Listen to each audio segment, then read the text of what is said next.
প্রধান উপদেষ্টার সিদ্ধান্তে সরকারি চাকরিজীবীদের দীর্ঘদিনের যত সমস্যা ছিল সকল সমাধান ঘটল। বিস্তারিত ভিডিওতে।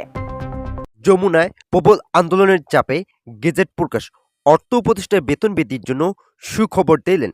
এ বিষয়ে বিস্তারিত আলোচনা করার শুরুতে এখন পর্যন্ত যারা আমাদের এই চ্যানেলটি সাবস্ক্রাইব করেনি তারা অবশ্যই আমাদের এই চ্যানেলটি সাবস্ক্রাইব করে পাশে থাকা বেল আইকনটি অল করে দিন। সর্বশেষ 5 দিন কঠোর আন্দোলনের পর 6ষ্ঠ দিনের আজকের এই আন্দোলন তাদের নবম পে স্কেল বাস্তবায়নের নতুন রূপরেখা তৈরি করলো। যখন তারা যমুনা অভিমুখে আন্দোলনের সিদ্ধান্ত নেয় তারপর থেকেই সরকারি মহলে ব্যাপক উত্তেজনাকর পরিস্থিতি তৈরি হয়েছে। এতে করে প্রধান উপদেষ্টা স্পষ্ট ভাষায় বলেন, আমরা আর কোনোভাবেই বেতন বৃদ্ধির বিষয়টি পিছিয়ে নিতে সক্ষম নই, যেহেতু সরকারি চাকরিজীবীরা কঠোরতম অবস্থান নিয়েছেন এবং যমুনা ঘেরাওয়ের কর্মসূচি পালন করার পদক্ষেপ নিয়েছেন। তাই আমাদের এখন উচিত হবে দ্রুত আজকের মধ্যে গেজেট প্রকাশ করা। যার ফলস্বরূপ প্রধান উপদেষ্টা অর্থ উপদেষ্টাকে নির্দেশ দিয়েছেন গেজেট প্রকাশ করার জন্য। একই সঙ্গে সরকারি চাকরিজীবীদের বাড়ি ভাড়া ও চিকিৎসা ভাতার বিষয়টি সঙ্গে নিয়ে কাজ করার একমত প্রকাশ করা হয়।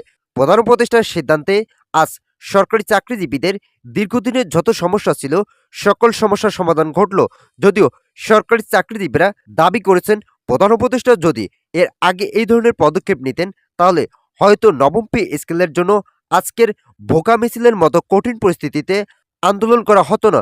যেহেতু আজ সরকারি চাকরিজীবীরা ভোকা মিছিলের আন্দোলন চালিয়ে যাচ্ছেন, তাই এই বিষয়টি সরকারের ভাবমূর্তি ক্ষুণ্ণ হতে বাধ্য। কিন্তু অর্থ উপদেষ্টার পক্ষ থেকে স্পষ্টভাবে বেতন বৃদ্ধির জন্য গুরুত্বপূর্ণ এই সিদ্ধান্তগুলো খুবই ইতিবাচক হিসেবে দেখা হয়েছে। তিনি বলেছেন, আজ রাতের মধ্যে আমরা গেজেট প্রকাশ করব। যদিও গতকাল 5 ফেব্রুয়ারি বেতন বৃদ্ধির জন্য বৈঠক হয়েছিল, কিন্তু সেই বৈঠক ফলপ্রসূ না হওয়ায় আজকের বৈঠকে বেতন বৃদ্ধির সিদ্ধান্ত নেওয়া হয়েছে। ভিডিওটির এই মুহূর্ত পর্যন্ত এসেও এখন পর্যন্ত যারা আমাদের এই চ্যানেলটি সাবস্ক্রাইব করেনি তারা অবশ্যই আমাদের এই চ্যানেলটি সাবস্ক্রাইব করে পাশে থাকা বেল আইকনটা অল করে দিন। আজকের বৈঠকে অর্থনীতিবিদরা উপস্থিত থাকায় তারা বেতন বৃদ্ধির বিষয়টি খুবই গুরুত্ব সহকারে দেখছেন।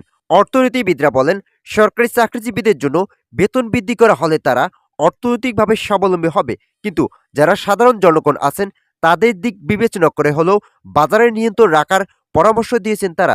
তাদের ভাষ্য মতে সরকারি চাকরিজীবীদের বেতন বৃদ্ধি করা হলে স্বাভাবিকভাবে বাজার দর ঊর্ধ্বগতি হবে। যদিও এই বিষয়টি স্বাভাবিক প্রক্রিয়া, তবে সাধারণ জনগণরা হঠাৎ এই বিষয়টির সম্মুখীন হলে হয়তো তাদের আর্থিক টানাপোড়েন অবস্থায় তৈরি হবে। এতে করে সরকারি চাকরিজীবীদের আর্থিক উন্নয়ন কিছুটা ঘটলেও তারা বাজার দরের চাপে অতিষ্ঠ হতে থাকবেন। বিশেষ করে সর্বনিম্ন 20,000 টাকা নির্ধারণ করা হলেও তারা খুব একটা স্বাবলম্বী হতে সক্ষম হবেন না। তাই প্রধান উপদেষ্টাকে পরামর্শ দিয়েছেন নবম পে স্কেল বাস্তবায়নের পরবর্তী সময়ে বাজার দর যাতে স্বাভাবিক অবস্থায় ফিরিয়ে আনা সম্ভব হয় সেই বিষয়গুলো দ্রুত ব্যবস্থা নিতে হবে। বাংলাদেশের সিন্ডিকেটধারীদের অবস্থান খুবই শক্ত।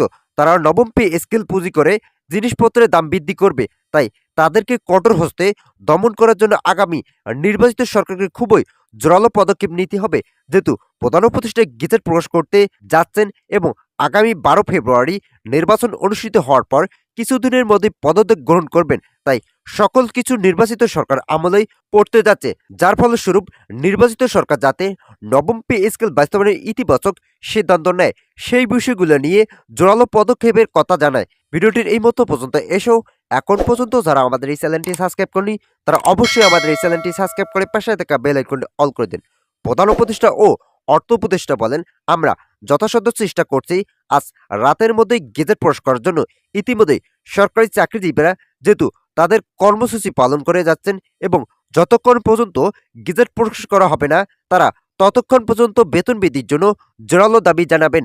এই বিষয়টি আগামী 12 ফেব্রুয়ারি নির্বাচনের ব্যাপক সমস্যা তৈরি করবে এবং রাজনৈতিক পরিস্থিতি অস্বাভাবিক করে তুলবে। তাই নবম পে স্কেল বাস্তবায়ন করতে হলে অবশ্যই আজ রাতের মধ্যেই গেজেট জারি করা প্রয়োজন। আমাদের যতটুকু মনে হচ্ছে নির্বাচন পরিবেশ অস্বাভাবিক হয়ে দাঁড়াবে, যা আগামী 12 তারিখ প্রবল সমস্যা তৈরি করতে পারে। এরই মধ্যে চাকরিজীবীরা আজ জানিয়েছেন সরকার অর্থ উপদেষ্টা গণমাধ্যম জানান একটি পে স্কেল কাঠামো গঠন করা হয়েছে, তবে বর্তমান সময়ে তা বাস্তবায়ন সম্ভব নয়। উল্লেখ করে বিষয়টি পরবর্তী সরকারের উপর ছেড়ে দেওয়া হচ্ছে। এতে ক্ষুব্ধ হয়ে কর্মচারীরা অভিযোগ করেন সরকার বিষয়টি নিয়ে টালবাহানা করছে, ফলে তারা পুনরায় আন্দোলন নামতে বাধ্য হয়েছেন। মানববন্ধনের বক্তারা জানান, সরকারের ভিতরের একটি মহল এই বিষয়টি নিয়ে চক্রান্ত করছে। প্রজ্ঞাপন নিয়ে আর টালবাহানা চলবে না।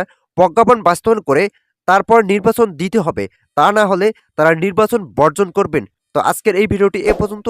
আশা করি ভিডিওটি থেকে অনেকে উপকার পেয়েছেন। যদি উপকার পেয়ে থাকেন তাহলে অবশ্যই আমাদের এই চ্যানেলটি সাবস্ক্রাইব করে পাশে থাকা বেল আইকনটা অল করে দিন।